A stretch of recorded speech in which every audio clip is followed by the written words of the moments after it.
লাশটি নৌকায় তুলতেই পূর্ণা ভয়ে কুঁকড়ে গেল। মোর্শেদের পাশ ঘেঁষে বসে। তার মনে হচ্ছে চারিদিক থেকে প্রেতাত্মারা তাকিয়ে আছে, যে কোনো মুহূর্তে ঝাঁপিয়ে পড়বে, ঘাড় মটকে দেবে। ঘাড় মটকানোর কথা ভাবতেই পূর্ণার ঘাড় শিরশির করে উঠল। ভূত ভূত বলে চেঁচিয়ে ওঠে। হঠাৎ পূর্ণার চিৎকার শুনে মোর্শেদ ভয় পেয়ে যান। এমনিতেই গায়ে কাঁটা দিচ্ছে লাশ দেখে। তিনি পূর্ণাকে এক হাতে জড়িয়ে ধরে বললেন, কোন হানে ভূত, ডরাইস না। মাথার কাছে বাঁধা দড়িটা খুলে কাপড় সরাতেই একটা মৃত মেয়ের মুখ ভেসে ওঠে।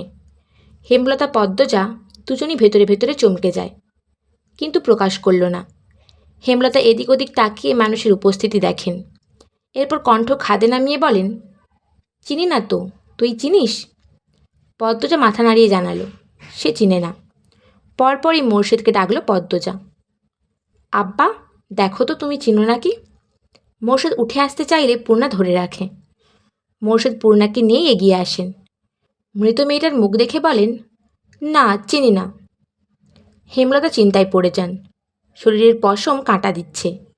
চারিদিক অন্ধকারে ঢাকা, হিমশীতল বাতাস, আর সামনে সাদা কাপড়ে মোড়ানো এক মেয়ের লাশ। তিনি ব্যথিত কণ্ঠে বললেন, কোন মায়ের বুক খালি হলো কে জানে।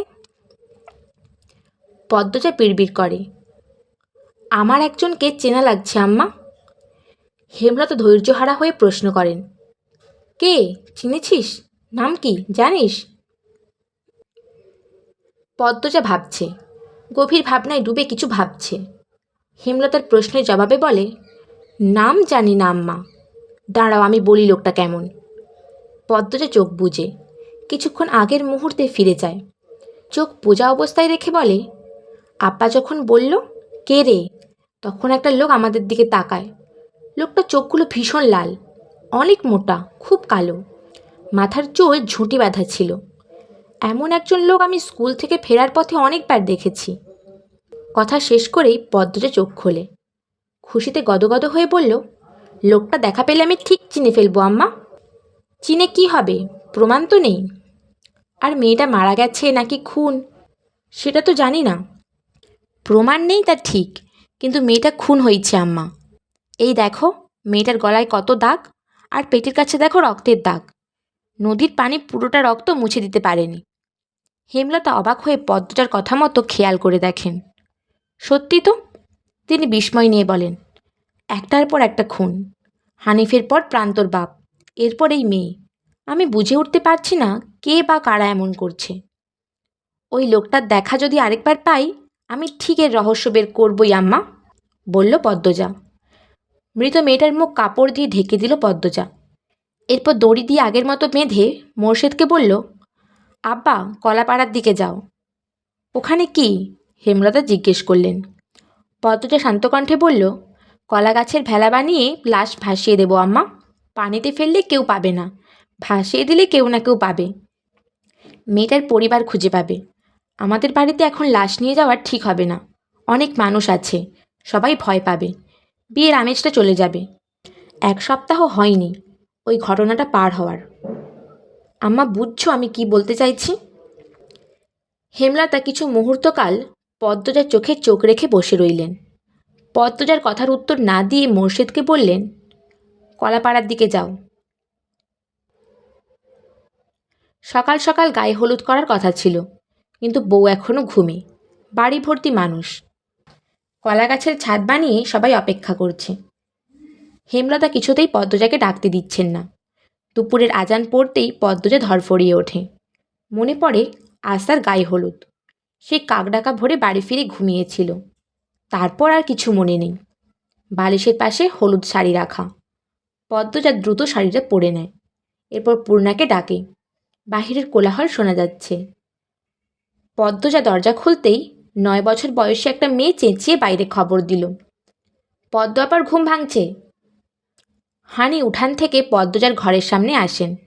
হেমলতা রান্নাঘরের সামনে বসে মুরগি কাটছিলেন। হানি হেমলতাকে শ্লেষাত্মক কণ্ঠে বলেন, এবার নিয়ে যেতে পারি তো চাঁদরে? যাও, বললেন হেমলতা।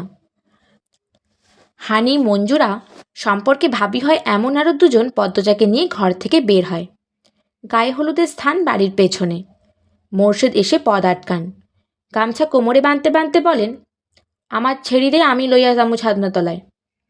কথা শেষ করে মোর্শেদ পদ্মজাকে পাঁজা কোলে তুলে নেন। হানি চেঁচিয়ে উঠে বলেন, আরে মিয়া করেন কি?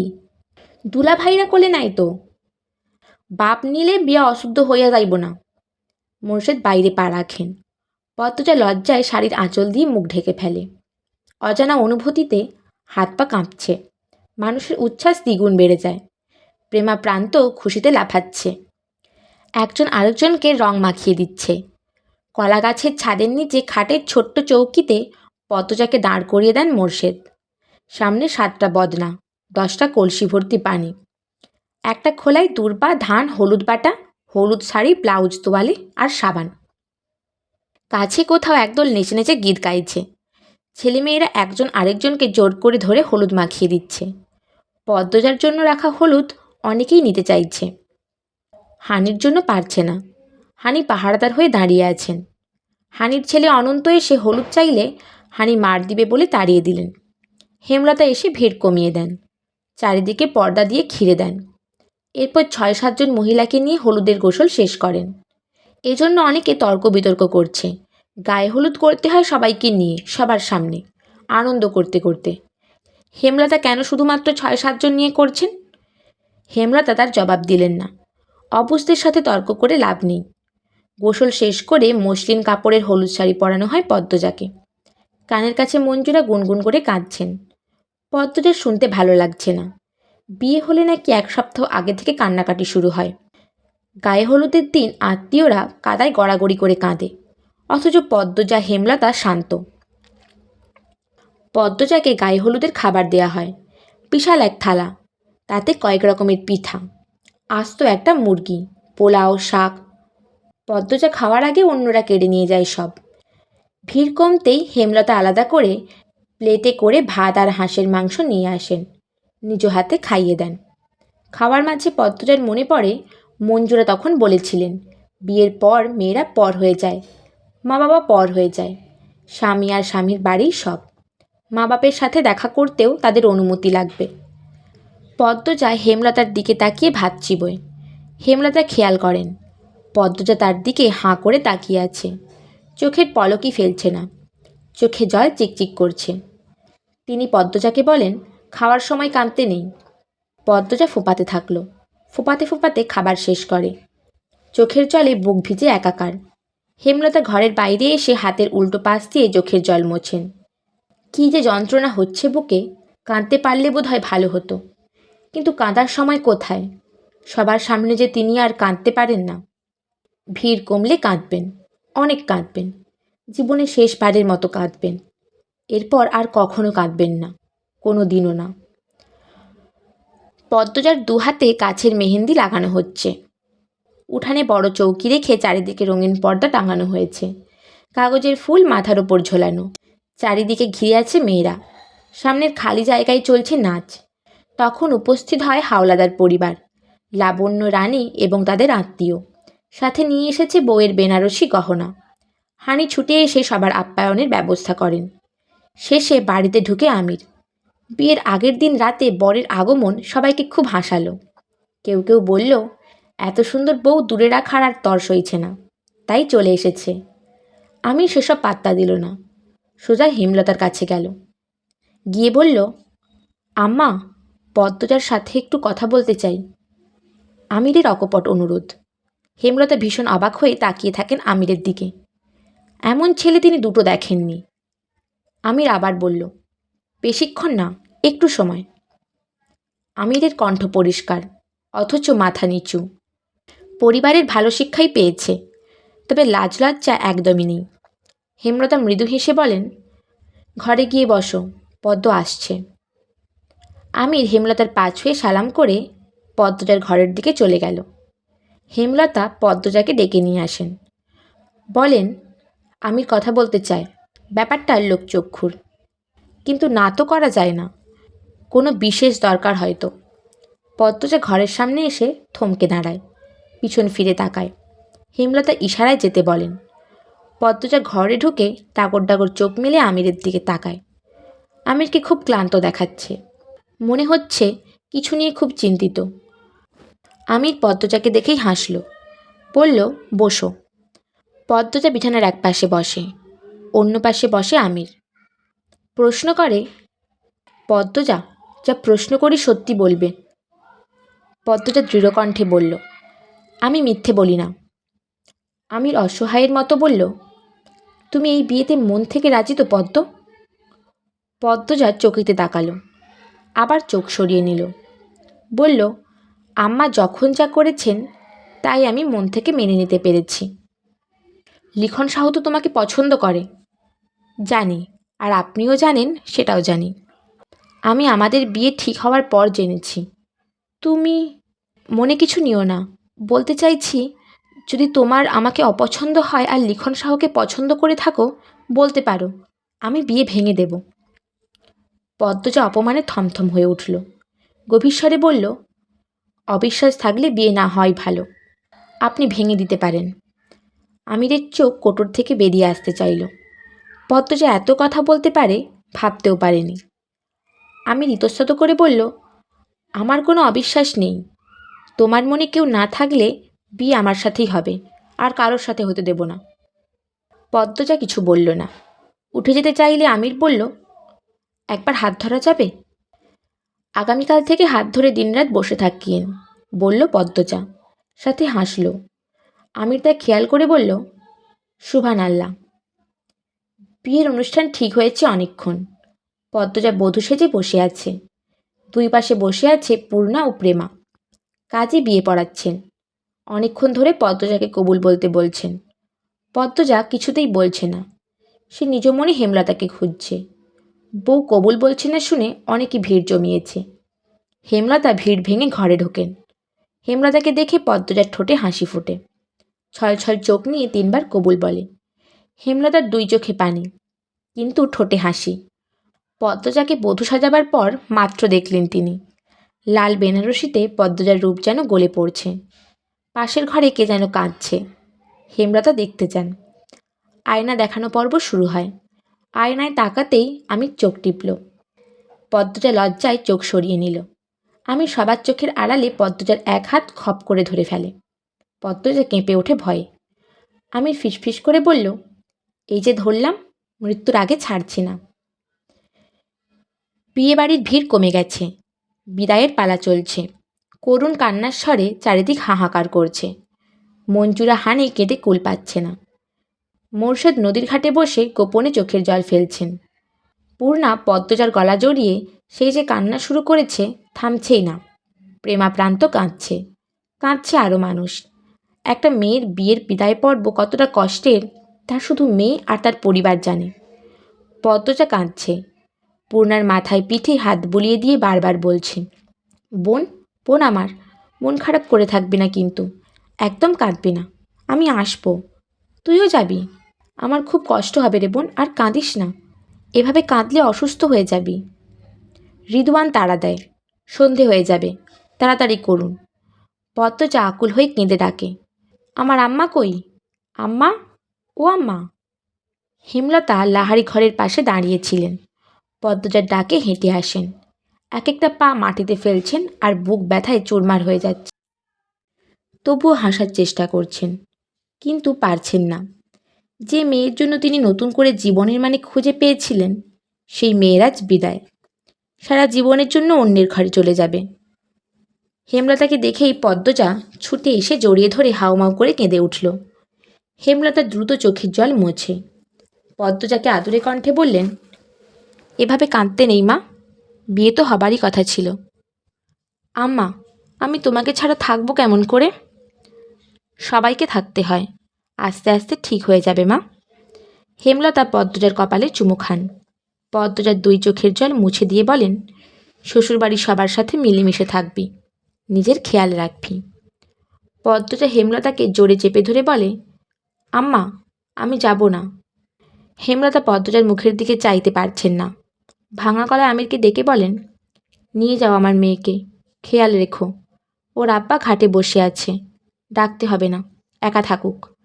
তোমরা পদ্মকে নিয়ে যাও, সন্ধে হয়ে যাচ্ছে। আর কিছু বলতে পারলেন না। চোখ বেয়ে টুপটুপ করে কয়েক ফোঁটা জল গড়িয়ে পড়ে মাটিতে, পদ্মজার বেনারসিতে। আমির পদ্মজাকে পাঁজাকোলা করে নেয়। পদ্মজা আকুতি ভরা কণ্ঠে হেমলতাকে ডেকে অনুরোধ করে তাকে জড়িয়ে ধরে রাখতে। হেমলতা রাখেননি, মুখ ঘুরিয়ে নেন। পূর্ণা দুহাতে মুখ ঢেকে কাঁদছে। পদ্মজাকে পালকিতে বসিয়ে দেয় আমির। এরপর দুহাত পদ্মজার গালে রেখে বলল, একদিন পরেই আসবো আমরা। পদ্মজা দুই হাতে মুখ ঢেকে ফুঁপিয়ে ওঠে। সব কিছু শূন্য লাগছে, মস্তিষ্ক ফাঁকা হয়ে গেছে। পালকি ছুটে চলছে শ্বশুরবাড়ি। পূর্ণা হেমলতাকে জড়িয়ে ধরে বলে, আম্মা কেন বিয়ে দিলা আবার? তোমার কি কষ্ট হচ্ছে না? হেমলতা হাঁটু ভেঙে মাটিতে বসে পড়েন। পূর্ণাকে জড়িয়ে ধরে গগন কাঁপিয়ে চিৎকার করে কেঁদে ওঠেন। উপস্থিত সবার কান্না থেমে যায়। হেমলতা পূর্ণাকে জড়িয়ে ধরে বললেন, আমি যদি পারতাম আমার পদ্মকে বিয়ে দিতাম না পূর্ণা। ও যে আমার 7 রাজার ধনের চেয়েও বেশি কিছু। হানি বরাবরই কাঁদুক স্বভাবের। হেমলতা কখনো কাঁদে না। সেই হেমলতাকে এভাবে কাঁদতে দেখে কান্না লুকিয়ে রাখতে পারল না। হেমলতার মাথা বুকের সাথে জড়িয়ে ধরে কেঁদে বলল, এটাই তো নিয়ম, কেঁদে আর কি হবে? হেমলতা মুহূর্তে ছোট বাচ্চা হয়ে যায়। হানিকে ধরে হাউমাউ করে কেঁদে ওঠে। বলে, আপা, আপা ওরা আমার মেয়ে নেয়নি, আমার কলিজা ছিঁড়ে নিচ্ছে। আপা, কেন বিয়ে হলো আমার পদ্মের? মঞ্জুরা হেমলতার মাথায় হাত রেখে সান্ত্বনা দেন। দেখিস, পদ্ম খুব ভালো থাকবে, ও খুব ভালো মেয়ে। হেমলতা হানিকে ছেড়ে মঞ্জুরাকে জড়িয়ে ধরেন। হাত পা ছুঁড়ে কাঁদতে কাঁদতে বললেন, আম্মা, আম্মা তুমি কখনো আমাকে কিছু দাওনি, এইবার আমার এই মরণ কষ্টটা কমিয়ে দাও। আম্মা আমার খুব কষ্ট হচ্ছে, বিশ্বাস করো আম্মা। আমার পদ্মকে ছাড়া আমি কেমনে থাকবো? মঞ্জুরার বুক ধুকপুক করছে। জন্মের পর হেমলতা কি কখনো এভাবে কেঁদেছে? মনে পড়ছে না। তিনি পারেননি হেমলতার এই কষ্ট কমাতে, শুধু বুকের সাথে চেপে ধরে রাখলেন। এভাবে যদি ছোট থেকে আগলে রাখতেন, হেমলতার জীবনটা এত কষ্টের হতো না। পদ্মজা ছটফট করছে, কিছু ভালো লাগছে না। ইচ্ছে হচ্ছে ছুটে যেতে মায়ের কাছে। গলা শুকিয়ে কাঠ, এক্ষুনি মারা যাবে হয়তো। পদ্মজা হঠাৎ চিৎকার করে ওঠে, থামো তোমরা, থামো, আল্লাহর দোয়াই লাগে থামো। পালকি থেমে যায়। পদ্মজা পালকি থেকে মাটিতে পা রেখেই মোড়ল বাড়ির দিকে ছুটতে থাকলো। কেউ আটকে রাখতে পারেনি। সবাইকে ধাক্কা দিয়ে দূরে ঠেলে ছুটে চলছে সে মায়ের বুকে। আমি শুধু চেয়ে রইল। সন্ধ্যা নামার পূর্ব মুহূর্তে একটা লাল বেনারসি পরা অপরূপ সুন্দরী মেয়ে ছুটছে, দেখতেও ভালো লাগছে। পদ্মজার কণ্ঠে আম্মা ডাকটি হেমলতার অস্তিত্ব মারিয়ে দিয়ে গেল। হেমলতা থমকে গিয়ে তাকান। উঠে দাঁড়াতে প্রস্তুত হতেই পদ্মজা ঝাঁপিয়ে পড়ে হেমলতার বুকে।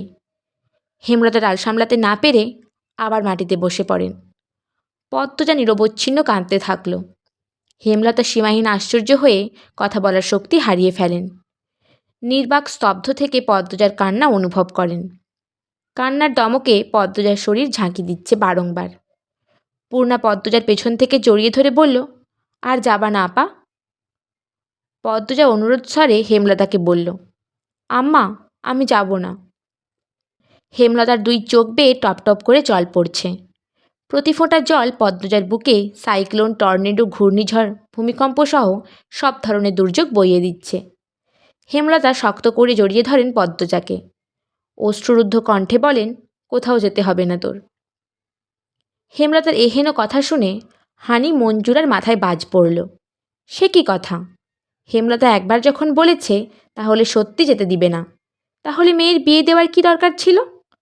হানি শক্ত কিছু কথা শোনানোর জন্য প্রস্তুত হয়। তখনই হেমলতা পদ্মজাকে সরিয়ে দেন নিজের কাছ থেকে। চোখ মুখ শক্ত করে কাট কাট কণ্ঠে বলেন, এটা ঠিক হয়নি পদ্ম, এভাবে চলে আসা মোটেও ভদ্রতা নয়। আবেগকে এত প্রশ্রয় দিতে নেই। বিয়ে দিয়েছি, এবার শ্বশুরবাড়ি যেতেই হবে। ওই তো আমির এসেছে। হেমলতা হাত ছেড়ে মাটি থেকে উঠে দাঁড়ান। পদ্মজা হাঁ করে তাকিয়ে আছে হেমলতার দিকে। চোখের পলকে কীরকম রূপ পাল্টে ফেলল মা। এই তো মাত্রই কাঁদছিল। পদ্মজা নিজের চুলে আঙুল প্যাঁচাতে প্যাঁচাতে হাসছে। তুষার রয়েসই প্রশ্ন করল, হাসছেন কেন? পদ্মজা নাটকীয়ভাবে ব্যথিত স্বরে বলল, আপনি কাঁদছেন তাই। তুষার দ্রুত চোখের জল মুছল, মৃদু হেসে বলল, কাঁদছি নাকি? পদ্মজা হঠাৎ গুনগুনিয়ে কাঁদতে শুরু করল। তুষার জানতে চাইল, আপনি কাঁদছেন কেন? মুহূর্তে পদ্মজা দাঁত কেলিয়ে হেসে ওঠে। চোখে জল, ঠোঁটে হাসি নিয়ে বলে, মনে চাইল। আম্মা বলতেন, যখন যা ইচ্ছে হয় করে ফেলতে, তাতে কারো ক্ষতি বা নিজের কোনো ক্ষতি না হলেই হলো। আপনার মায়ের খবরটা গতকাল শুনলাম। জানেন, সারা রাত ঘুমোতে পারিনি। আপনার মনটা খুব নরম স্যার, কিন্তু কঠিন ভাব নিয়ে থাকেন, আমার আম্মার মতো। তারপর কি হলো? পদ্মজা চেয়ার ছেড়ে ফ্লোরে বসে পড়ল। আর তো বলবো না। তুষার শ্বাসরুদ্ধকর কণ্ঠে বলল, কেন? পদ্মজা ঘাড়ে এক হাত রেখে ক্লান্ত ভঙ্গিতে বলল, এমনি। হেয়ালি করবেন না পদ্মজা, আপনি ছাড়া এই রহস্যের কিনারা অসম্ভব। আপনার পুরো গ্রাম আপনার বিপক্ষে। খুনের কারণও কেউ বলতে পারছে না। আমরা তদন্ত করেও কুল পাচ্ছি না। পদ্মজা চোখ গরম করে তাকায়, কটমট করে বলল, বলবো না মানে বলবো না। তুষার দ্বিগুণ গলা উঁচিয়ে বলল, তাহলে এতটুকু কেন বললেন? আমার ইচ্ছে হয়েছে তাই। আপনার ইচ্ছায় সব হবে না। যা খুশি করে নিতে পারেন। পরিস্থিতি বিগড়ে যাচ্ছে। পরিস্থিতি সামলাতে তুষার দুই হাতে মুখ ঢেকে রাগ নিয়ন্ত্রণ করে। এরপর ধীরে সুস্থে বলে, দেখুন, আপনি যদি সব খুলে না বলেন, আমি আপনাকে আইনের হাত থেকে বাঁচাতে পারবো না, নির্দোষ প্রমাণ করতে পারবো না। আর আমার মন বলছে আপনি দোষ করতে পারেন না। সব সময় মন সঠিক কথা বলে না, করুণ সুরে বলল পদ্মজা। তাহলে বলছেন আপনি নির্দোষ না? পদ্মজা চোখ সরিয়ে নিল, হাসল। কি যন্ত্রণা, কত কষ্ট সেই হাসিতে। চোখ ভর্তি জল নিয়ে আবার তাকালো তুষারের দিকে। বলল, আমি খুন করেছি। একই রাতে, একই প্রহরে, একই জায়গায় একসাথে 5 জনকে। আপনার আইন যা শাস্তি দেয় আমি মাথা পেতে নেব। তুষার অধৈর্য হয়ে বলে, আপনার ফাঁসির রায় হবে পদ্মজা। আপনি বুঝতে পারছেন না, আমার আপনাকে বাঁচাতে ইচ্ছে হচ্ছে। ওপারে যাওয়া আমার জরুরি। আমি সব রায় মেনে নেব। আমি মানতে পারবো না। তুষারের অকপট কথা। কথাটা মুখ থেকে বের হওয়ার পর তুষার বুঝল সে অচেনা এবং ভয়ঙ্কর অনুভূতি নিয়ে খেলছে। পদ্মজার দিকে চেয়ে অপ্রস্তুত হয়ে পড়ে। পদ্মজা তুষারকে পরখ করে নিয়ে হাসে। শান্ত ভঙ্গিতে বলল, এত ব্যাকুল কেন হচ্ছেন? বেশ অনেকক্ষণ তুষার গাঁট হয়ে বসে রইল। উপর থেকে অর্ডার এসেছে। আসামি পদ্মজা কেন এতগুলো খুন করেছে তার রহস্য উদ্ঘাটন করতে। না পারলে চাকরি চলে যাওয়ার সম্ভাবনা রয়েছে। চাকরি চলে যাক, সমস্যা নেই। নিজের শান্তির জন্য, আত্মতৃপ্তির জন্য হলেও পদ্মজার পেছনে 6টি বছরের গল্প জানতেই হবে। এই কেস হাতে পাওয়ার পর থেকে তার ঘুম হচ্ছে না রাতে। সারাক্ষণ মস্তিষ্ক কিলবিল করে। এত জটিল কেস কখনো ফেস করতে হয়নি। অলন্দপুর পুরোটা ঘেঁটেও কিছু জানা যায়নি। যারা খুন হয়েছে তারা আর পদ্মজা ছাড়া হয়তো কেউ জানেও না। তুষার আবার বলল, আপনার বিরুদ্ধে সব প্রমাণ, আপনার বিরুদ্ধে সবাই সাক্ষী দিচ্ছে। আপনি কি? কথার মাঝপথে তুষারকে থামিয়ে দিয়ে পদ্মজা বলল, খুনগুলো তো সত্যি আমি করেছি, তাহলে প্রমাণ আমার বিরুদ্ধেই তো থাকবে। তুষারের মন বিরক্তিতে তেতো হয়ে পড়ে। পদ্মজার সামনে কয়েকবার পায়চারি করে বেরিয়ে যায়। সিগারেট ফুঁকে মাথা ঠান্ডা করে। ফাহিমা চা নিয়ে আসে। তুষার বলল, মেয়েটাকে তোমার অপরাধী মনে হয়? আমি কিছু ভাবতে পারছি না স্যার। মেয়েটাকে দেখলে আমার হাত পা অবশ হয়ে পড়ে। এত মেরেছি শুরুতে, কিছুতেই একটু শব্দও করেনি। এরপর থেকে আমি রাতে ভয়ঙ্কর স্বপ্ন দেখি। পৃথিবীটা রহস্যে ঘেরা ফাহিমা। একজন নারী 5 জনকে কিভাবে খুন করতে পারে, আবার একসাথে? সেই সাহস কি করে পেল? সেটা আমিও ভাবছি স্যার। কিভাবে খুন করেছে সেটা ধারণা করা যাচ্ছে, কিন্তু এত সাহস, ধৈর্য কিভাবে কোনো নারীর থাকতে পারে? নারীরা চাইলে সব পারে, কথাটা শুনে এসেছি, এবার সচক্ষে দেখছি। জি স্যার। কত আসামি পায়ে পড়ে জীবন ভিক্ষা চেয়েছে, কিছুতেই মন গলেনি, মন কাঁদেনি। এই মেয়েটা জীবন চায় না, তবু আমার ইচ্ছে হচ্ছে জীবন দিতে, নির্দোষ প্রমাণ করে বাঁচাতে। ফাহিমা চকিতে তাকালো তুষারের দিকে। তুষার সবসময় হুঁ হ্যাঁর বাইরে কিছু বলে না। খুব কঠিন, কাঠখোট্টা একটা মানুষ, অনুভূতি বলতে নেই। তার মুখে এত কথাবার্তা শুনে অবাক হচ্ছে ফাহিমা। পরিস্থিতি হাতের বাইরে স্যার। পদ্মজার ফাঁসি দেখার জন্য দেশ উতলা হয়ে আছে। কেন এমন হচ্ছে ফাইমা? আজ যদি হেমলতা উপস্থিত থাকতেন গল্পটা অন্যরকম হতো স্যার। তুষার আবার ফিরে আসে, পদ্মজার সামনে চেয়ারে বসে, ধীর কণ্ঠে বলে, আজই শেষ দিন, এরপর আর আমাদের সাক্ষাৎ হবে না। পদ্মজা চকিতে তাকালো, দ্রুত তুষারের পায়ের কাছে এসে বসল, বলল, আপনার আম্মা আপনাকে বিয়ে করতে চাপ দেয়, তাই না? আপনি কি করে জানলেন? সেদিন দেখলাম ফোনে কাউকে আম্মা ডেকে রেখে বলছিলেন বিয়ে করব না। আমি তো অনেক দূরে দাঁড়িয়ে কথা বলছিলাম। আপনার শ্রবণ শক্তি তো প্রখর, তুষার বলল। এরপর থামল, লম্বা করে নিঃশ্বাস নিয়ে আবার বলল, আপনার মা বিশ্বাসঘাতকতা কি কথা লুকিয়ে করেছেন? আপনি জানলেন কি করে? কিছু তথ্য পেয়েছি গতকাল। এইটুকুর জন্য বিশ্বাসঘাতক অপবাদ দিতে পারেন না। উনি আপনার ভালোর জন্যই। পদ্মজা চুপ থেকে হুট করে ফোঁস করে জ্বলে উঠে বলল, আপনি বুঝবেন না আমার কষ্ট। আমার না পাওয়া দামি সময়টাকে আমি কতবার মনে করে বুক ভাসিয়ে কেঁদেছি, বুঝবেন না আপনি। পদ্মজা কাঁদতে কাঁদতে বলল, পরপরই হেসে আবার করুণ স্বরে কান্না শুরু করল। গা কাঁপিয়ে তোলার মতো কান্না, মনে হয় কোনো অশরীরই কাঁদছে। কি বিশ্রী ভয়ঙ্কর সেই কান্নার শব্দ। তুষারের কান ঝাঁঝা করে ওঠে। চিন্তায় মাথার রগ দপদপ করছে। আগামীকাল ভোরে পদ্মজাকে কোর্টে তোলা হবে, রায় হবে। পদ্মজার ফাঁসি চাই বলে রাস্তায় রাস্তায় আন্দোলন, রেডিওতে আন্দোলন, কিন্তু তুষারের মন যে কিছুতেই মানতে পারছে না এই আন্দোলন। এমন নিষ্পাপ মনের অপরূপ সুন্দরীর বিরুদ্ধে পুরো পৃথিবী। কি আশ্চর্য, তাই না? বাঁকা রাস্তা পেরিয়ে পালকি চলছে ধীরে ধীরে। সন্ধ্যার আজান পড়েছে কিছুক্ষণ আগে। দিনের আলো কিছুটা এখনও রয়ে গেছে। দক্ষিণ দিক থেকে ধেয়ে আসছে হাওয়া, শীতল নির্মল পরিবেশ। পদ্মজার বুক ধুকপুক করছে। নতুন মানুষ নতুন পরিবেশে মানিয়ে নিতে পারবে তো? একবার সে হাওলাদার বাড়ি গিয়েছিল। অন্দরমহল নামে এক বিশাল বাড়ি আছে। সেই বাড়িতে মেয়েরা বউরা থাকে।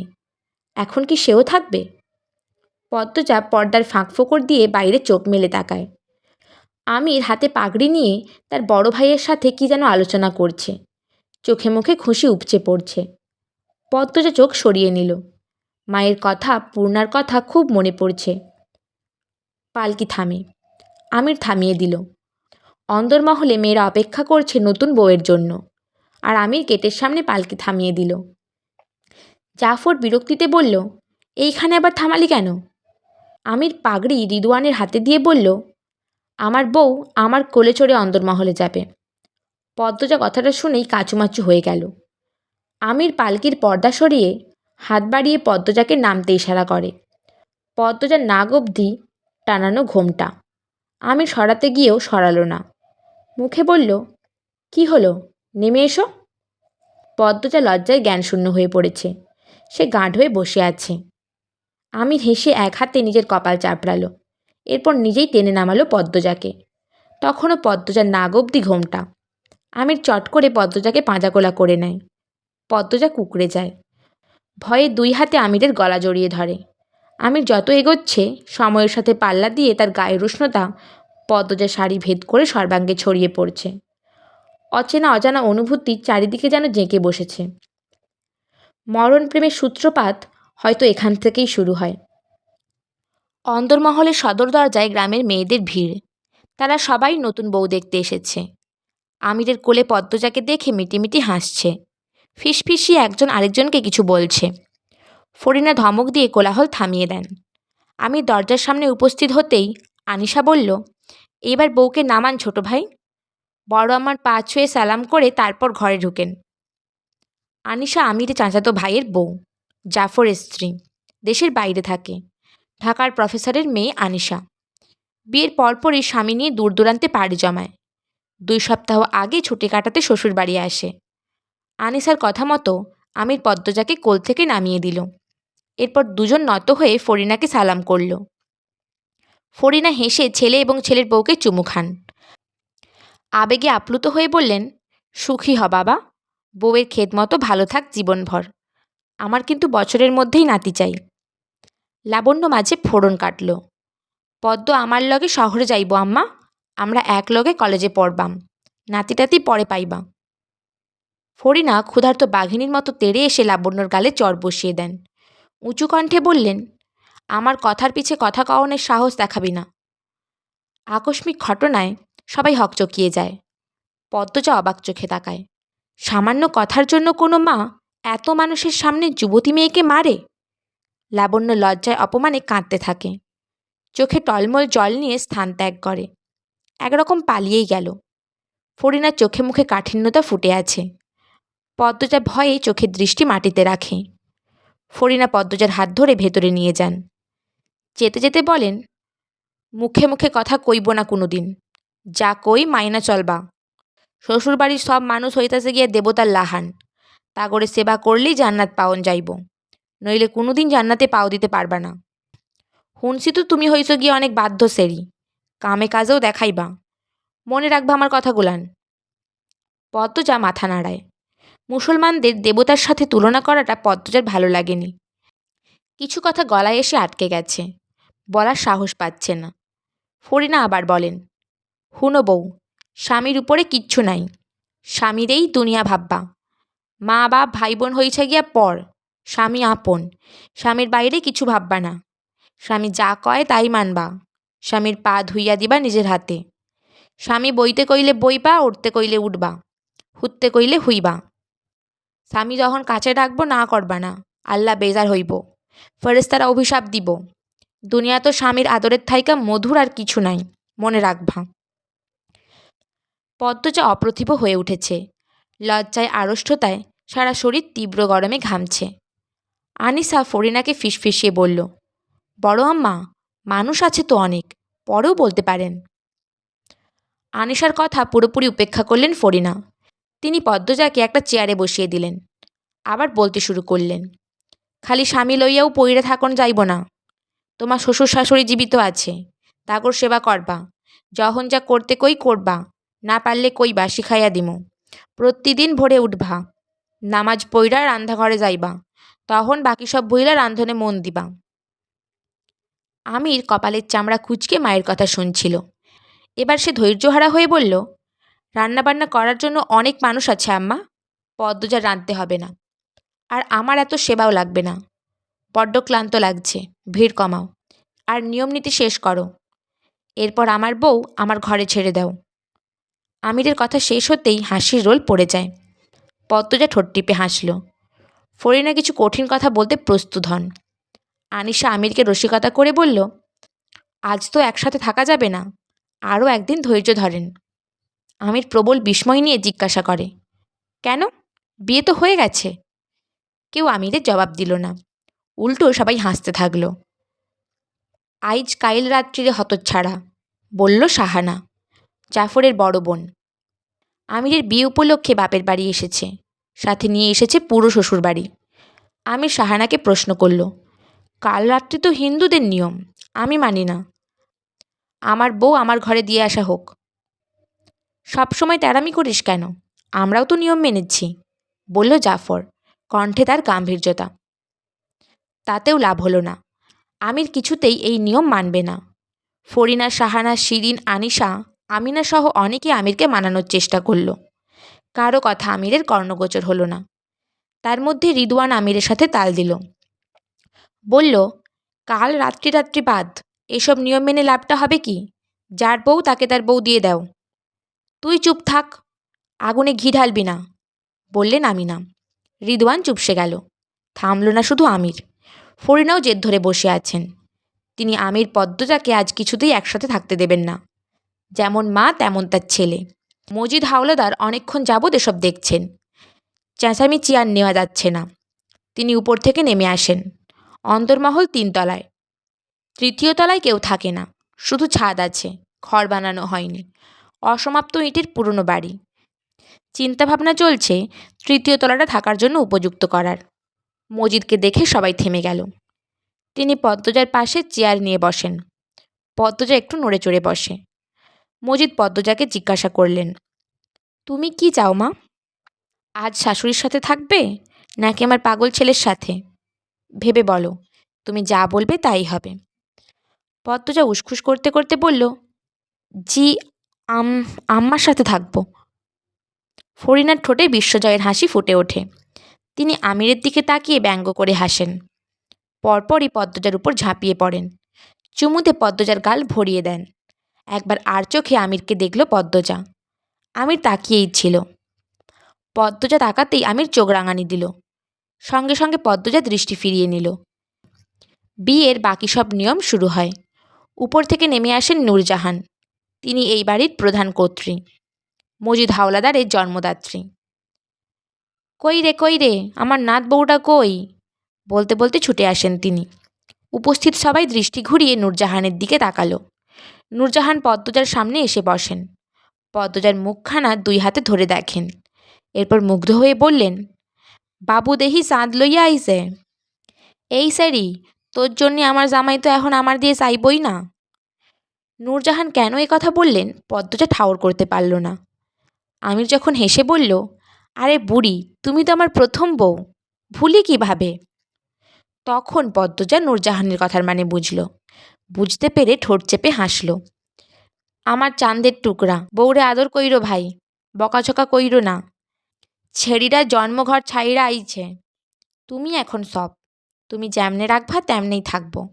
স্বামী হাত ছাইড়া দিলে শ্বশুরবাড়ির আর কেউই বউদের আপন হয় না, বুঝছো ভাই? আমির নূরজাহানের পা ছুঁয়ে সালাম করে বলল, বুঝছি জান। নূরজাহান মন খারাপের নাটক করে বললেন, এইটা ঠিক না ভাই। কোনটা? এখন থাইয়া জান ডাকবো বউরে, আমি হইলাম দুধ ভাত। আমির একটু জোরেই হাসল, সাথে আরও অনেকে হাসল। পদ্মজা নত হয় নূরজাহানের পা ছুঁয়ে সালাম করার জন্য। নূরজাহান দ্রুত আটকালেন পদ্মজাকে। জড়িয়ে ধরে পিঠে হাত বুলিয়ে আদর করে বললেন, রূপে যেমন গুণেও তেমন থাইকো বইন। রাইত বাড়তাছে, সব নিয়ম তো শেষ, যাও জের ঘরে যাও। এই তোরা বাড়ি তো যাইতে পারবি? রাইতের বেলা আইসিলি কেন? বউ তো কাইলেও দেহন যাইতো। জাফর, ছেড়িগুলারে দিয়াইতে পারবি? মদন কই, মগা কই? কামের বেলা দুইটারে পাওন যায় না। কথাগুলো এক নাগাড়ে বললেন ফরিনা বেগম। তিনি নূরজাহানের উপস্থিতি যেন উপেক্ষা করতে চাইছেন। মদন ছুটে আসে বাইরে থেকে। মাথা নত করে ফরিনাকে বলল, আইছি খালাম্মা। থাহস কই, যা এদের দিয়া আয়। আমরার বাড়িতে যখন আইছে এরা এখন আমরার দায়িত্ব, সুন্দর কইরা বাড়িতে আইবি। আচ্ছা খালাম্মা, আপারা চলেন। মেয়েগুলো সারাক্ষণ হাসছিল। যাওয়ার সময়ও হাসতে হাসতে গেল। মেয়েগুলোর উদ্দেশ্যে রানীর ঠোঁট বাঁকায়, তা খেয়াল করল ঋতুবান। সে রানীর মাথায় গাঁটটা মেরে বলল, সারাক্ষণ মুখ মুড়াস কেন? একদিন দেখবি আর মুখ সোজা হচ্ছে না, বিয়েও হবে না। না হলে নাই, ছেড়েগুলারে দেখছো বড় ভাই, কেমনে হ্যাঁ হ্যাঁ কইরা হাসতেছিল, তাতে তোর কি? নূরজাহান পদ্মজাকে বললেন, হ মেলা লাইদ হইছে, আইও বোন আমার ঘরে আইও, আইজ আমার লগে থাইকবা। আপনার লগে কেন? পদ্মজায় আমার লগে আমার ঘরে থাকব, সেইটাই তো কথা হইছে। পদ্মজাও এইটাই যায়। দেখো বউ, তর্ক কইরো না, নাত বউ আমার পছন্দ হইছে, আমি আমার লগে রাখুম। এই পদ্মজা, তুমি কার লগে থাকবা? ফরিনা কিঞ্চিত রাগান্বিত স্বরে প্রশ্ন করেন। পদ্মজার অবস্থা দরজার চাপায় পড়ার মতো। এ কোন জগতে এসে পড়ল সে? পদ্মজা গোপনে ঢোক গিলল। নূরজাহান আমিরকে আদেশ করল, খাড়ায় রইছস কেন, বউরে কোলে লইয়া আমার ঘরে দিয়া যা। আমির পদ্মজাকে কোলে তুলতে গেলে ফরিনা বললেন, বাবু, আমি তোর মা, তোরে জন্ম দিচ্ছি আমি, আমার কথাই শেষ কথা মানবি। আমার ছাড়ার বউ আমার ঘরে থাকবে, আমার কথা অমান্য করলে জান্নাত পাইবি না। নূরজাহান পদ্মজাকে উদ্দেশ্য করে বললেন, দেখ সনি বনু, এমন কইল যা বড় বউকেও ঘরে রাহে। আমি মানুষ ভালা বইলা এই বউরে বাহির কইরা দেই নাই, সহ্য কইরা কইরা এখনো মরার পথে আছি। তোমাদের কারোর সাথে থাকতে হবে না, আমার বউ আমার ঘরেই চলুক, বলল আমির। কণ্ঠে তার খুশির মেলা। সুযোগ বুঝে নিজের জিনিস নিজে বুঝে নিতে চাইছে। ফরিনা তীক্ষ্ণ দৃষ্টি নিয়ে আমিরের দিকে তাকান। নূরজাহানকে বললেন, আপনার ঘরেই লইয়া যান। ফরিনার কথা শুনে আমিরের মুখটা ফাটা বেলুনের মতো চুপসে গেল। নূরজাহান হাসলেন। এই হাসি বিজয়ের হাসি। ভাই, বউরে কোলে লও, লইয়া আও আমার ঘরে, নূরজাহান বললেন। আমি হেঁটে যেতে পারবো, একটু হাঁটা দরকার, মিনমিনিয়ে বলল পদ্মজা। আচ্ছা, তাহলে হাঁটো, ধরো আমার হাত ধরো। নূরজাহান হাত বাড়িয়ে দেন। পদ্মজা নূরজাহানের হাত শক্ত করে ধরে মৃদু করে হাসল। নূরজাহান এবং পদ্মজার সাথে আমির আসে। সে দাদির ঘর অবধি যাবে। পদ্মজাকে তার মোটেও ছাড়তে ইচ্ছে করছে না। নূরজাহানের ঘরে যাওয়ার পথে পদ্মজা কান্নার সুর শুনতে পায়। কে যেন কাঁদছে। কি করুণ সেই কান্নার স্বর। এদিক ওদিক দৃষ্টি মেলে তাকালো পদ্মজা। আরেকটু এগোতেই খুব কাছে জোরে একটা আওয়াজ হয়। পদ্মজা কেঁপে ওঠে। দ্রুত সেদিকে তাকায়। তার চেয়ে 2 হাত দূরে একটা দরজা। ভেতর থেকে কেউ দরজায় ধাক্কাচ্ছে আর কাঁদছে। পদ্মজাকে ভয় পেতে দেখে আমির বলল, ভয় পাচ্ছ? কে ওখানে? এভাবে কাঁদছে কেন? দরজা খুলে দিন না। পদ্মজা ভয় এবং ব্যথিত কণ্ঠে বলল। তার কথায় আমির বা নূরজাহান কারও কোনো ভাবান্তর হলো না। পদ্মজাকে নিয়ে পাশ কেটে চলে গেল। নূরজাহান শক্ত করে পদ্মজার হাত ধরেন।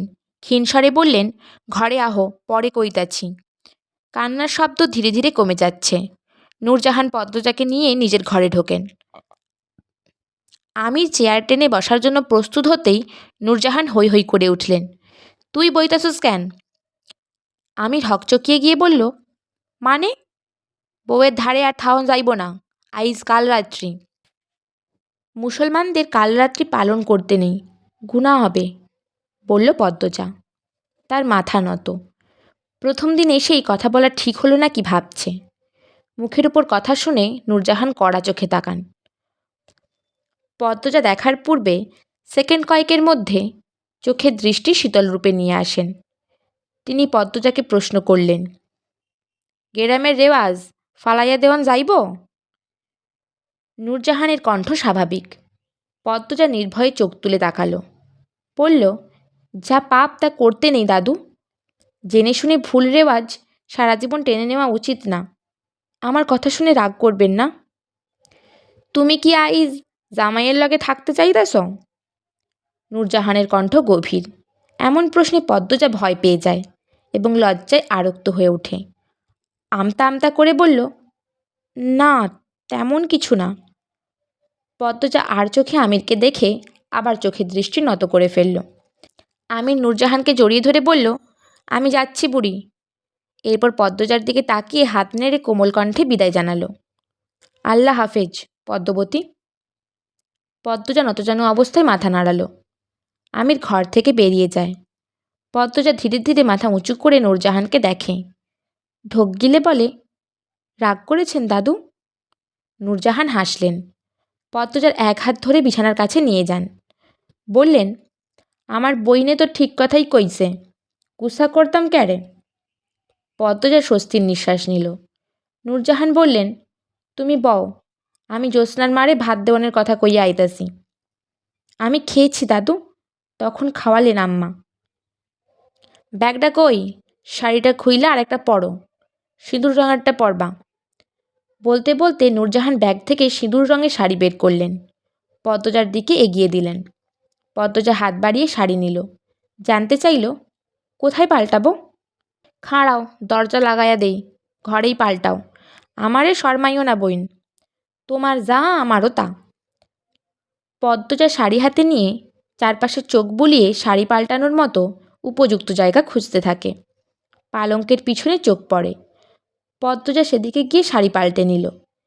এরপর নূরজাহানের উদ্দেশ্যে প্রশ্ন ছুঁড়ে দিল, দাদু, তখন কাঁদছিল কে? নূরজাহান বিছানায় বসতে বসতে জবাব দেন, আমার খলিলের বড় ছেঁড়ার বউ। পদ্মজা 2 কদম এগিয়ে আসে। আগ্রহ ভরে জানতে চায়, কেন কাঁদছিল? ওনাকে কি ঘরে আটকে রাখা হয়েছে? বও, আমার ধারে বও। পদ্মজা নূরজাহানের সামনে ঝুঁকে বসে। নূরজাহান বললেন, তোমার চাচা হৌরের বড় ছাড়ার বউ রুম্পার গত বৈশাখে মাথা খারাপ হইয়া যায়। এরে ওরে মারতে আসে, কেউরে চিনে না, নিজের স্বামীরেও চিনে না। আলমগীর তো এখন ঢাকা থাকে। আমির তো গ্রামে আইসে অনেক দিন হইল। আলমগীর শহরে আমিরের কামটা করতেছে। এর লাইকাই তো আলমগীর বিয়াতে আছিল না। রুম্পা তোমার হৌরিরে দা নিয়ে মারতে গেছিল। এজন্য আপনারা ঘরে আটকে রাখেন ওনাকে? হুট করে কেন এমন হলেন? পদ্মজা আঁতকে উঠে জিজ্ঞাসা করল। নূরজাহান এদিক ওদিক তাকিয়ে কি যেন দেখলেন। এরপর সতর্কতার সাথে ফিসফিসিয়ে বললেন, বাড়ির পিছে বড় জংলা আছে, দোষী জায়গা, ভুলেও ওইখানে যাইও না। রুম্পা শনিবার ভর দুপুরে গেছিল, এর পরের দিন জ্বর উড়ে আর এমন পাগল হইয়া যায়। এগুলো তেনাদের কাজ। রাতে নাম লওন নাই। তুমি মাশাল্লাহ চাঁদের টুকরা, ভুলে ওই দিকে যাইও না, ক্ষতি হইব। নূরজাহানের কথা শুনে পদ্মজার গায়ের পশম দাঁড়িয়ে পড়ে। মনে মনে ভাবে, অবিশ্বাস্য, ভয় পেয়ে কারো মাথা খারাপ হয়ে যায়। পদ্মজা উৎসুক হয়ে জিজ্ঞাসা করে, উনাকে ডাক্তার দেখানো হয়েছে? দেখানো হইছে তো, শহরে 2 বার লইয়া গেছে। কবিরাজ আইল, কেউই ভালা কইরা দিতে পারে নাই। আইসা, এসব বাদ দাও এখন। এই বাড়িতে যখন বউ হইয়া আইসো সবই জানবা, খালি বাইরে কইও না এই খবর। গ্রামের কেউ জানে না। রাই দইছে, ঘুমাও। হুনো, জামাইয়ের কাছে কইলাম যাইবা না। না না, যাব না। বুঝলা বইন, তোমার দাদা হৌরে বিয়ার প্রথম রাইতে লুকাইয়া আমারে তুইলা নিজের ঘরে লইয়া গেছিল। আদর সোহাগ কইরা ভোর রাইতে পাঠাইয়া দিছিল। আমি শুরু ছিলাম, তাই ডরে কইলজা শুকায়া গেছিল। বলতে বলতে নূরজাহান জোরে হেসে ওঠেন। পদ্মজা মৃদু করে হাসে। নূরজাহান ডান দিকে কাত হয়ে শুয়ে পড়েন। পদ্মজা ধীরে ধীরে এক কোণে কাচুমাচু হয়ে শুয়ে পড়ে। কি অদ্ভুত সব! সাধারণত বিয়ের রাতে নতুন বউরা ঘুমানোর সুযোগ পায় না। জামাইয়ের বাড়ির মানুষেরা সারাক্ষণ ভিড় করে ঘেঁষে থাকে। পদ্মজা দীর্ঘশ্বাস ছাড়ল। হারিকেনের আগুন নিভু নিভু করে জ্বলছে, নিভে যাবে যে কোনো মুহূর্তে। কেটে যায় অনেকক্ষণ, ঘুম আসছে না। দেহ অচেনা অনুভূতিতে ছেয়ে যাচ্ছে। আচমকা পদ্মজা ভ্রু কুঁচকে ফেলে। কান খাড়া করে ভালো করে শোনার চেষ্টা করে। আবার কাঁদছে। রুম্পা মিনমিনিয়ে কাঁদছে। পদ্মজা স্পষ্ট শুনতে পাচ্ছে। সে ধরফড়িয়ে উঠে বসে। সাথে সাথে নূরজাহান পদ্মজার দিকে ফিরেন। জানতে চান, ডরাইতাছ? উনি আবার কাঁদছেন। সারা বেলাই কান্দে। এইসব কান দিও না, ঘুমাইয়া পড়ো। পদ্মজা উসখুস করতে করতে শুয়ে পড়ে। হারিকেন নিভে যায়। নূরজাহান ঘুমে তলিয়ে যান। নাক ডাকছেন তিনি। নাক ডাকার তীব্রতা অনেক, যা পদ্মজাকে বিরক্ত করে তোলে। পদ্মজা ঘুমানোর চেষ্টা করে। হাজার ভাবনার ভিড়ে একসময় ঘুমিয়ে পড়ে। শেষ রাতে ঘুমের ঘোরে অনুভব করে হাঁটুতে কারো হাতের ছোঁয়া। পদ্মজা চোখ খুলে। মুখের সামনে কেউ ঝুঁকে রয়েছে। পদ্মজা ধরফড়িয়ে উঠে চিৎকার করে উঠল, কে? সঙ্গে সঙ্গে পুরুষ অবয়বটি ছুটে বেরিয়ে যায়। পদ্মজা কাঁপতে থাকল। শরীর বেয়ে ঘাম ছুটছে। ভয়ে ঠোঁট শুকিয়ে কাঠ। সে নূরজাহানকে ভয়ার্ত স্বরে ডাকে, দাদু, দাদু। নূরজাহান একটু নড়ে আবার ঘুমিয়ে পড়লেন। পদ্মজা আর ডাকল না। সে ঘন ঘন নিঃশ্বাস নিয়ে নিজেকে সামলানোর চেষ্টা করে। তার চোখের দৃষ্টি দরজার বাইরে। মস্তিষ্ক ভাবছে, দরজা তো লাগানো ছিল, বাইরে থেকে কেউ কিভাবে ঢুকলো? নাকি এর মাঝে দাদু টয়লেটে গিয়েছিলেন? পদ্মজার বুক হাঁপড়ের মতো ওঠানামা করছে। সে জিহা দিয়ে শুকনা ঠোঁট ভিজিয়ে নিল। একটু ভয় ভয় করছে। কে এসেছিল? এভাবে গায়ে হাত দিচ্ছিল কেন? পদ্মজা চোখ খিঁচে ছি বলে আগন্তুকের প্রতি ঘৃণা প্রকাশ করে। বাকি রাতটুকু আর ঘুম হলো না তার। ভয়টা কমেছে। এই জায়গায় পূর্ণা থাকলে হয়তো পুরো বাড়ি চেঁচিয়ে মাথায় তুলে ফেলত। পদ্মজা মনে মনে আল্লাহর কাছে প্রার্থনা করে, এরকম ঘটনা পূর্ণার জীবনে যেন না আসে। একদম গুড়িয়ে যাবে, উঠে দাঁড়াতে পারবে না। পূর্ণার কথা মনে পড়তেই পদ্মজার বুকটা হু হু করে উঠল। কান্না পায়। অন্যদিন পাশে পূর্ণা থাকে, আজ নেই। ফজরের আজান পড়তেই নূরজাহান চোখ খুলেন। বিছানা থেকে নেমে দেখেন পদ্মজা জায়নামাজে দাঁড়ালো মাত্র। তিনি প্রশ্ন করলেন, অজু করলা কই? জি, কল পারে। চিনছ কেমনে?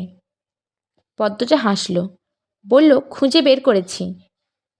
নূরজাহান চোখ মুখ শক্ত করে বলেন, নতুন বউ, রাইতের বেলা একলা ঘোরাঘুরি কইরা কল খোঁজার কি দরকার আছিল? আমারে ডাকতে পারতা? পদ্মজা মাথা নত করে অপরাধী স্বরে বলল, ক্ষমা করবেন দাদু। কি কাল আইলো? আইসা, পড়ো এখন, নামাজ পড়ো। নূরজাহান অসন্তুষ্ট ভাব নিয়ে ঘর থেকে বেরিয়ে যান। পদ্মজার 2 চোখ ছলছল করে ওঠে।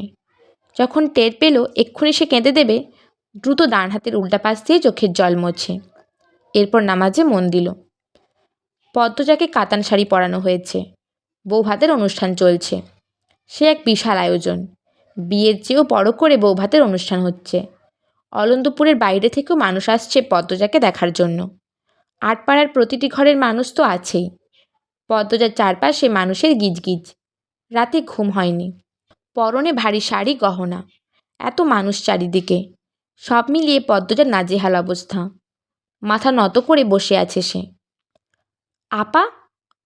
পূর্ণার কণ্ঠ শুনে মুহূর্তে পদ্মজার ক্লান্তি উড়ে যায়। চকিতে চোখ তুলে তাকায়। পূর্ণা প্রেমাপ্রান্ত ঝাঁপিয়ে পড়ে পদ্মজার ওপর। পূর্ণা আওয়াজ করে কেঁদে উঠে বলল, রাতে আমার ঘুম হয়নি আপা। পদ্মজার গলা জ্বলছে। প্রেমা পূর্ণা প্রান্তকে 2 হাতে জড়িয়ে ধরে। চাপা কণ্ঠে বলে, আমারও ঘুম হয়নি বোন। আপা চল, বাড়ি চল। কাইল যাইব, আইজ না। এখন পদ্মজা আমরার বাড়ির সেরি। লাবণ্য বলল। সে সবেমাত্রই এই ঘরে ঢুকল।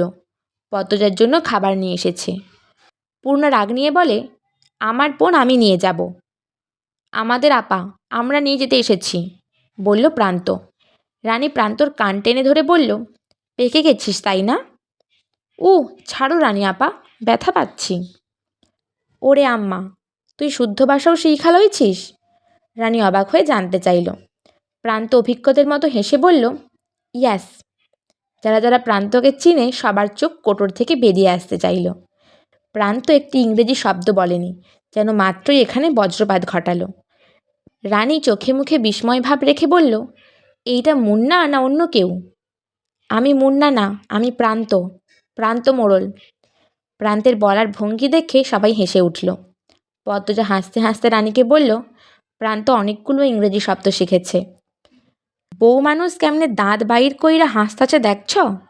বেহায়া বউ ছেঁড়া। কথাটি দরজার পাশ থেকে কেউ বলল। অন্য কেউ শুনতে না পেলেও পদ্মজা শুনতে পেল। সে সেদিকে তাকালো। অল্প বয়সী 2 জন মহিলা এমনভাবে তাকিয়ে আছে যেন পদ্মজাকে চোখ দিয়ে গিলে খাবে। পদ্মজা তাদের উদ্দেশ্যে হাসে। পদ্মজার হাসি দেখে মহিলা 2 জন থতমত খেয়ে গেল। 2 জন চাওয়াচাই করে আবার পদ্মজার দিকে তাকালো। পদ্মজা ততক্ষণে চোখ সরিয়ে নিয়েছে। অতিথি আপ্যায়ন চলছে ধুমধামে। রমিজ আলী, কামরুল, রজব সবাই উপস্থিত রয়েছে। খাওয়া শেষে তারা আড্ডা শুরু করে। রমিজ বললেন, মঞ্জুর ছেঁড়া, জলিদ, ছঈদ এরা কি আইছে? কামরুল দাঁতের ফাঁক থেকে যত্ন করে গরু মাংস বের করেন। এরপর উত্তর দেন, না আহে নাই। সেদিন ছঈদের বাপে আমার কাছে গেছিল। কেন গেছিল? ছঈদরে যাতে মাতব্বরের হাত থাইকা বাঁচাইয়া দেই। হেরা এখন কই আছে? আছে কোন হানে? কয়দিন পরপরই তো উধাও হইয়া যায়। এখন এর ছেড়াতে দায় দায়িত্ব নাই, বুঝলা? আমার যখন 10 বছর তখন খেতে কাজ করতে যাইতাম। কামরুলের কথা উপেক্ষা করে রমিজ অন্য প্রসঙ্গ তুললেন। ক্ষমতা যার বেশি হের সুখ বেশি। আমার মাইয়াটা নির্দোষ আছিল, তবুও কেমনটা করছিল সবাই। আজ মাতব্বরে ছাড়া বলে কিচ্ছুই হইল না। বদলা আমরা বিয়ে খাইতে আইছি। রমিজের অসহায় মুখখানা দেখে কামরুল, রজব, মালেক হো হো করে হেসে উঠলেন। রমিজের দৃষ্টি অস্থির। পেট ভরে খাওয়ার লোভে এখানে এসেছেন তিনি, নয়তো এখানে আসার এক ফোঁটাও ইচ্ছে ছিল না। পদ্মজা কিছুতেই খেতে পারছে না, অথচ ক্ষুধায় পেট চোচো করছে। চোখের সামনে এত মানুষ থাকলে কি খাওয়া যায়? পূর্ণা ব্যাপারটা ধরতে পেরে লাবণ্যকে বলল। লাবণ্য সবাইকে বেরিয়ে যেতে বলে। কেউ শোনে না। তাই সে ফরিনা বেগমকে নিয়ে আসে। ফরিনা বেগম সবাইকে বের করে, দরজা ভিজিয়ে দিয়ে যান। ঘরে শুধু রানী, লাবণ্য, পদ্মজা, প্রেমা, পূর্ণা এবং প্রান্ত। পদ্মজা খাওয়ার জন্য প্রস্তুত হয়। পূর্ণা বলে, আপা আমি তোমাকে খাইয়ে দিই? পদ্মজা অবাক হয়ে তাকালো। ঠোঁটে ফুটে মিষ্টি হাসি। পূর্ণা অনুমতির অপেক্ষা না করে 1 লোকমা ভাত বাড়িয়ে দিল। পদ্মজার 2 চোখ ছলছল করে ওঠে। পূর্ণা কখনো খাইয়ে দেয়নি, এই প্রথম খাওয়াতে চাইছে। পদ্মজা হাঁ করে। লাবণ্য হেসে বলল, আমার এমন একটা বইন যদি থাক। আমি তোর বইন না? বলল রানী। লাবণ্য চোখ মুখ শক্ত করে বলল, জীবনে খাইয়ে দিচ্ছস, আবার বোন কইতে আইছস যে? তুই খাইয়ে দিচ্ছস? পূর্ণা তো ছোট, তুইও তো ছোট। আগে পদ্মজা খাওয়াইছে, এরপর পূর্ণা। আচ্ছা ভাত লইয়া আয়, খাওয়াই দিমু, রানী বলল। এখন পেট ভরা। হ, এখন তো তোর পেট নাক মাথা সবই ভরা থাকবো। দুই বোনের ঝগড়া দেখে পূর্ণা পদ্মজা হাসে। কি মিষ্টি দুজন, ঝগড়াতেও যেন ভালোবাসা রয়েছে। লাবণ্যের চেয়ে রানী বেশি সুন্দর, তবে লাবণ্যকে দেখলে বেশি মায়া লাগে। লাবণ্য যে রাগী দেখলেই বোঝা যায়। গতকাল কি রাগটাই না দেখালো। ঘরে ঢুকলো আমির। আমিরকে দেখেই পদ্মজা সংকুচিত হয়ে গেল। রানী প্রশ্ন করল, এইখানে কি দা ভাই? পদ্মজাকে নিয়ে যেতে হবে। ওহ, খাচ্ছে? আচ্ছা, খাওয়া শেষ হলে নিয়ে যাব। বলতে বলতে আমির পদ্মজার সামনে বসল। লাবণ্য জিজ্ঞাসা করল, কই নিয়ে যাবা? আম্মার ঘরে। কেন? আম্মা বলছে নিয়ে যেতে। আম্মা একটু আগেই দেখা গেল। আমির হকচকিয়ে গেল। আমতা আমতা করে বলল, ওহ, তাই নাকি? রানী তীক্ষ্ণ দৃষ্টিতে আমিরকে পরখ করে নিয়ে বলল, দা ভাই, মিথ্যে বলছো কেন? মিথ্যে? আমি? অসম্ভব। আম্মা না, দাদু বলেছে নিয়ে যেতে। এই তোরা যা তো, তোদের বান্ধবীরা আসছে, যা। হুদাই ঘ্যান ঘ্যান শুরু করেছিস। লাবণ্য কথা বাড়াতে যাচ্ছিল, রানী টেনে নিয়ে যায়। প্রেমাপ্রান্তও বেরিয়ে যায়। তারা বাড়ি থেকে পরিকল্পনা করে এসেছে, একসাথে পুরো হাওলাদার বাড়ি ঘুরে দেখবে। পূর্ণা খাইয়ে দিচ্ছে। পদ্মজা আমিরের উপস্থিতিতে বিব্রত হয়ে উঠেছে, খাবার চিবোতে পারছে না। আমির পদ্মজাকে বলল, বড় ভাবি বলল রাতে নাকি ঘুমাওনি? না, হ্যাঁ, আসলে ঘুম আসেনি। ঘুমাবে এখন? না না, কি বলছেন, বাড়ি ভর্তি মানুষ। পদ্মজা দ্রুত বলল আমিরের চোখের দিকে তাকিয়ে। কথা শেষ হতেই চোখ নামিয়ে নিল। আমির বলল, আচ্ছা খাও, আমি আসছি। রাতে দাদুর ঘরে এসেছিলেন? আমির চলে যাওয়ার জন্য দাঁড়িয়েছিল। এই কথা শুনে চমকে তাকালো। পদ্মজার দিকে ঝুঁকে জানতে চাইল, কেন? কেউ কি এসেছিল তোমার ঘরে? আমিরের এমন ছটপটানি দেখে পদ্মজা খুব অবাক হলো। সে অবাক চোখে তাকিয়ে বলল, হ্যাঁ, এসেছিল শেষ রাত্রিরে। আচ্ছা, বলি হন্তদন্ত হয়ে বেরিয়ে গেল আমির। পদ্মজা পিছনে ডাকল, শুনুন না। শুনল না আমির। হুট করে আমিরের পরিবর্তন পদ্মজাকে ভাবাতে লাগলো। পদ্মজাকে নতুন করে আবার সাজানো হয়েছে। বাসর রাত নিয়েও হাওলাদার বাড়ির হাজারটা রীতি, সেসব পালন হচ্ছে। পদ্মজা নিয়মরীতি পূরণ করছে ঠিকই, তবে মন অন্য জায়গায়। বিকেল এসে দেখেছে আমির রিদওয়ানের পাঞ্জাবির কলার দুই হাতে ধরে কিছু বলছে। খুব রেগেছিল। তবে কি রিদওয়ানই এসেছিল রাতে? ও বউ উডো, এখন ঘরে গিয়া খালি দুইজনে মিলা 2 রাকাত নফল নামাজ পইরা লইবা। আনিসা যাও, লইয়া যাও, দিয়াও ঘরে, বললেন ফরিনা। পদ্মজা কল্পনার জগৎ থেকে বেরিয়ে বাস্তবে ফিরে আসে। খলিল হাওলাদারের 2 মেয়ে সাহানা শিরিন এবং আনিসা পদ্মজাকে নিয়ে 2য় তলায় ওঠে। আমিরের ঘরে ঢুকতে আর কয়েক কদম বাকি। পদ্মজা ঘোমটার আড়াল থেকে চোখ তুলে তাকায়। দরজা গোলাপ ফুল দিয়ে সাজানো, টকটকে লাল গোলাপ। হাওলাদার বাড়ির গোলাপ বাগান অলন্তপুরে খুবই জনপ্রিয়। পদ্মজার শুভ্র শীতল অনুভূতি হয়, কত সুন্দর দেখাচ্ছে। ঘরে ঢুকতেই তাজা গোলাপ ফুলের ঘ্রাণে শরীর মন অবশ হয়ে আসে। শুধু বিছানা নয়, পুরো ঘর লাল গোলাপ দিয়ে সাজানো। সাহানা পদ্মজাকে বিছানায় বসিয়ে দিল। এরপর বলল, ডরাইবা না, রাইতটা উপভোগ করবা। এমন রাইত জীবনে একবারই আসে। পদ্মজার লজ্জায় মরিমরি অবস্থা। সারা দেহ থেকে যেন গরম ধোঁয়া বের হচ্ছে। আনিশা সব কিছু ঘুরে ঘুরে দেখছে। এক সময় বলল, আমার বাসর রাতটাও হুবহু এই রকমই ছিল। চারিদিকে গোলাপের ঘ্রাণ, ফুলের ঘ্রাণে ভালোবাসা আরও জমে উঠেছিল। এই বাড়ির বউদেরই কপাল। আমরা এই বাড়ির ছেড়ি হইয়াও জামাইয়ের বাড়িতে বাসর রাইতের ঘর কাগজের ফুল দিয়ে সাজানি দেখতে হয়েছে, বলল শিরিন। আনিশা কণ্ঠে অহংকার ভাব নিয়ে অদ্ভুত ভঙ্গিতে বলল, এসব পেতে যোগ্যতা লাগে। যোগ্যতা ছাড়া ভালো কিছু পাওয়া যায় না। আমি উচ্চশিক্ষিত এবং সুন্দরী ছিলাম, ভালো কিছু পাওয়ার যোগ্য ছিলাম, তাই পেয়েছি। আর পদ্মজা যথেষ্ট সুন্দরী, গ্রামে থেকেও পড়ালেখায় খুব ভালো, তাই সেও যোগ্য। তোমাদের না আছে পড়াশোনা, না আছে কোনো ভালো গুণ, গায়ের রঙও ময়লা, কাগজের ফুলই তোমাদের জন্য ঠিক ছিল। আনুষার কথাগুলো শুনতে পদ্মজার খুব খারাপ লাগে। কোনো মানুষকে এভাবে বলা ঠিক না। শিরিন হৈ হৈ করে উঠল। এই রূপ বেশিদিন থাকবো না ভাবি। এত দেমাক ভালা না। বিয়ার এতদিন হইছে, একটাও বাচ্চা দিতে পারছো? পারো নাই। তাহলে এই গরিমা দিয়া কি হইব? সন্তান ছাড়া নারীর শোভা নাই। আনিস রেগেমেগে ফুঁসে ওঠে, গলা উঁচু করে বলে, সমস্যা আমার নাকি তোমার পেয়ারের ভাইয়ের, সেটা খোঁজ নাও আগে। আমি এক্ষুনি জাফরকে সব বলছি। এতদিন পর বাড়িতে এসেছি এসব নোংরা কথা সহ্য করতে, অপমান সহ্য করতে? কালই চলে যাব আমি। আনিসের আগে কাঁদতে কাঁদতে বেরিয়ে যায়। পদ্মজা হতবাক। সাহানা সিরিনকে ধাক্কা দিয়ে বলল, এত কিছু কেন কইতে গেলি? জানোস না এই ছেড়ে কেমন? আমি হের বড় হইয়াও হেরে কিছু কই না। এখন আরেক ভেজাল হইব। যা হওয়ার হইয়া যাক। আমরারে কেমনে পায়ে ঠেলতেছিল দেখো নাই? এইটা তো আমরার বাপের বাড়ি, এত কথা কেন শুনতে হইব? সিরিনের কণ্ঠ কঠিন। সে আজ এর শেষ দেখেই ছাড়বে। নতুন বউটার সামনে এমনটা না করলে হইতো। ও পদ্ম, তুমি বেজার হইও না। এরা সবসময় এমনিই লাইকা থাহে। পদ্মজা হাসার চেষ্টা করে। সাহানা দরজার বাইরে তাকিয়ে দেখে, আমির আসছে নাকি? রাত তো কম হলো না। সাহানা আরও অনেকক্ষণ সময় নিয়ে পদ্মজাকে বুঝালো কি করতে হবে, কিভাবে স্বামীকে আঁচলে বেঁধে রাখতে হবে। পদ্মজা সব মনোযোগ সহকারে শুনে।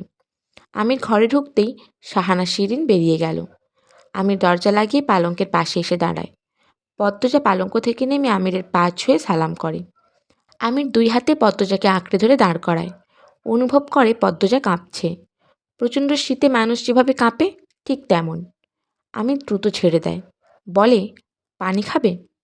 পদ্মজা মাথা নাড়িয়ে জানায় সে পানি খাবে। আমির এক গ্লাস পানি এগিয়ে দেয়। পদ্মজা এক নিঃশ্বাসে ঢকঢক করে পানি শেষ করে। সারা শরীর কাঁপছে। সাহানা শিরিন বের হতেই বুকে হাতুড়ি পেটা শুরু হয়। ঘরে 4টা হারিকেন জ্বালানো। যেদিকে চোখ চায় সেখানেই গোলাপ ফুল। ফুলের ঘ্রাণে চারিদিক মোমো করছে। এমন পরিবেশে বিয়ের প্রথম রাতে পরপুরুষকে স্বামীরূপে দেখা কোনো সহজ অনুভূতি নয়। আমির গ্লাস নিতে এগিয়ে আসলে পদ্মজা আঁতকে উঠে এক কদম পিছিয়ে যায়। আমির একটু শব্দ করেই হাসে। পদ্মজা ভীতু ভীতু চোখে তাকায়। আমির বলে, হাতে গ্লাস নিয়ে সারা রাত কাটাবে নাকি? দাও আমার কাছে।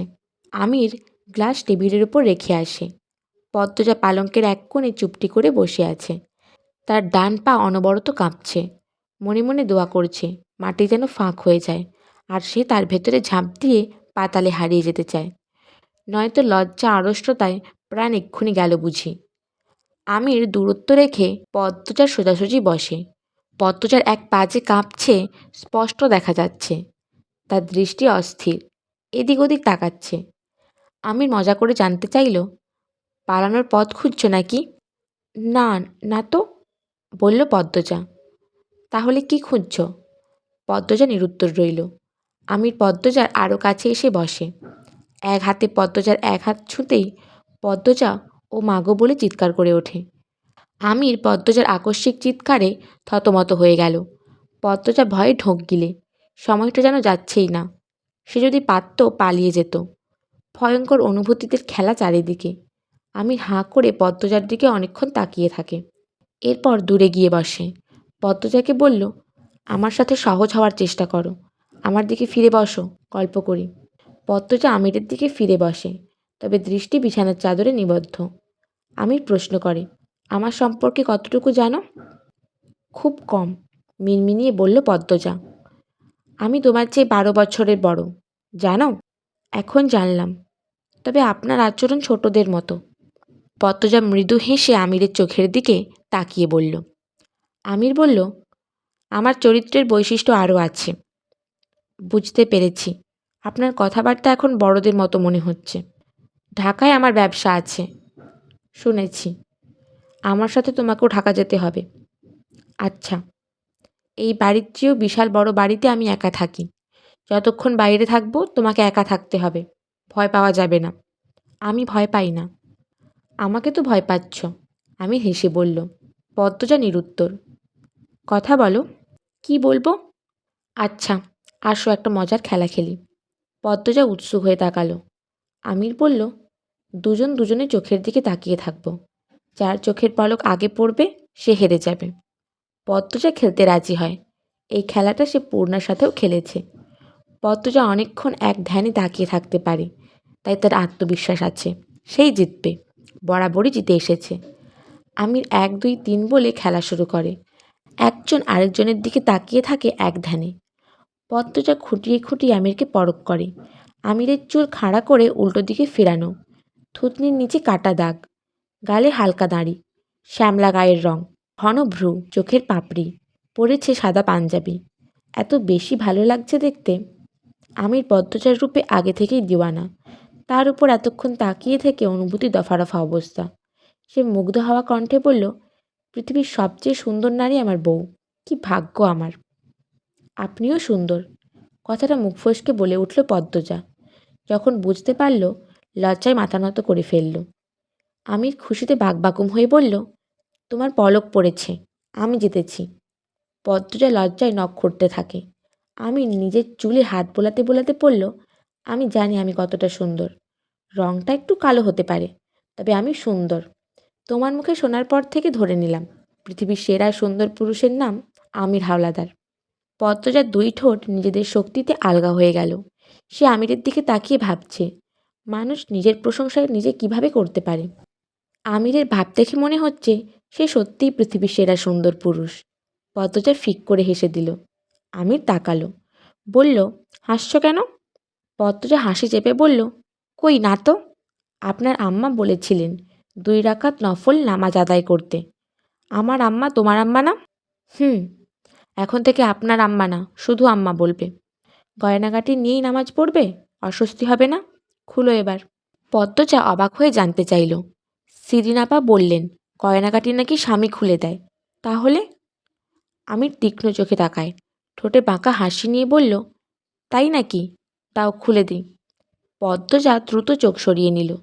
আমতা আমতা করে বলল, এটা বোধহয় নিয়ম না, তাই আপনি জানতেন না।